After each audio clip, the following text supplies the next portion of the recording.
पप्पू यादव जी को ये मालूम नहीं है कि मोहब्बत किसको कहते हैं, नफरत किसको कहते हैं। मुसलमान भाइयों के बीच जाकर टोपी पहन लेना और मुसलमान भाइयों के पक्ष में बोल देना, ये मोहब्बत नहीं है।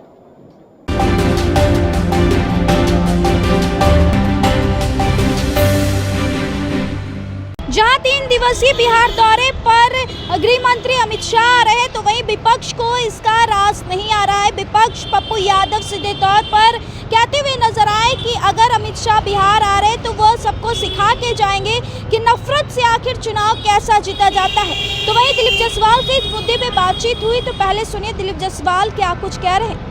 बिहार की पावन धरती पर पहुंच रहे हैं, चुनावी वर्ष है, ऐसे में विपक्ष पार्टी लगातार हमलावर। केंद्र सरकार के लोकप्रिय गृह एवं सहकारिता मंत्री श्री अमित शाह जी बिहार के 2 दिवसीय दौरा पर आ रहे हैं। आज 7:45 संध्या में पटना एयरपोर्ट पर उनका आगमन होगा। 8 बजे से 9:30 बजे तक बिहार के सभी केंद्रीय मंत्री, सांसद, विधायक, विधान पार्षद और प्रदेश के प्रमुख पदाधिकारियों के साथ उनकी बैठक है। और बैठक में संगठन महापर्व जो अभी हमारा समाप्त हुआ है, जिसमें कि पूरा नया संगठन और नई सदस्यता हुई है, उस पर चर्चा होगी और साथ ही आगामी विधानसभा के रणनीति पर भी चर्चा होगी। सर, पप्पू यादव कह रहे हैं कि वह आ तो रहे पटना, लेकिन सिखा कर जाएंगे कि नफरत के जरिए कैसे चुनाव जीता जाता है। पप्पू यादव जी को ये मालूम नहीं है कि मोहब्बत किसको कहते हैं, नफरत किसको कहते हैं।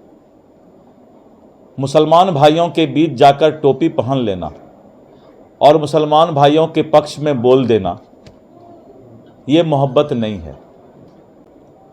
मोहब्बत नरेंद्र मोदी जी का है, इस देश के लोकप्रिय प्रधानमंत्री का है, जो 140 करोड़ देशवासियों को अपना परिवारजन समझते हैं।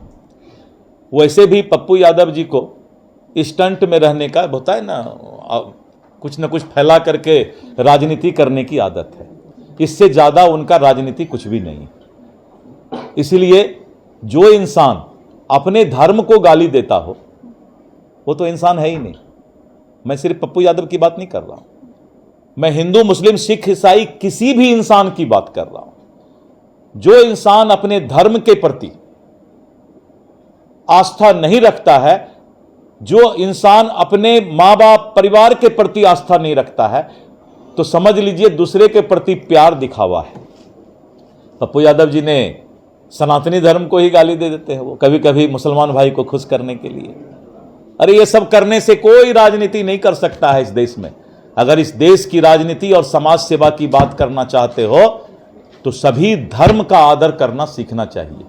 और भारतीय जनता पार्टी सभी धर्म का आदर करती है और गलत का विरोध करती है। सर, बिहार सरकार ने एक नई ऐलान घोषणा किया है कि सारे घोटाले में जिसके संपत्ति है उसे जब्त की जाए। मैंने कल ही बताया कि अवैध संपत्ति, भ्रष्टाचार का संपत्ति, चाहे वो किसी भी दल का आदमी हो, कानून के नजर में अगर कोई अवैध संपत्ति अर्जित करता है तो वो सरकार की संपत्ति होती है, ये कानून ही कहता है। इसलिए कानून अपना काम कर रही है और कानून अपना काम करेगी और कानून में जो प्रावधान होंगे उसका पालन किया जाएगा। सर, आरजेडी कह रही है कि इस बार बहकावे में बिहार की जनता नहीं आने वाली है। अब आरजेडी या तेजस्वी दिन भर जो कहते रहे तो हम उसका जवाब देने के लिए, हम तो बड़ा राजनीतिक दल है ना, तो हम दुनिया के सबसे बड़े राजनीतिक दल के प्रदेश अध्यक्ष हैं, तो हम तेजस्वी लालू जी का जवाब देते रहेंगे। हमारा काम ही थोड़े। तो आपने दिलीप जायसवाल को सुना, उन्होंने सीधे तौर पर पप्पू यादव पर कटाक्ष किया, साथ ही साथ बिहार सरकार पे जो हमलावर होते हुए नजर आए पप्पू यादव, उस पर भी दिलीप जायसवाल ने सीधे उन पर पलटवार किया है। और साथ ही राजद को कहते हुए नजर आए कि राजद कौन सी बड़ी पार्टी है, अगर कांग्रेस कुछ बात करे तो बनता है, लेकिन उनका अगर हम जवाब देने के लिए बैठे हुए नहीं रहते हैं। इस रिपोर्ट में बस इतना ही। अपनी प्रतिक्रिया कमेंट में जरूर दीजिएगा। बहुत बहुत धन्यवाद।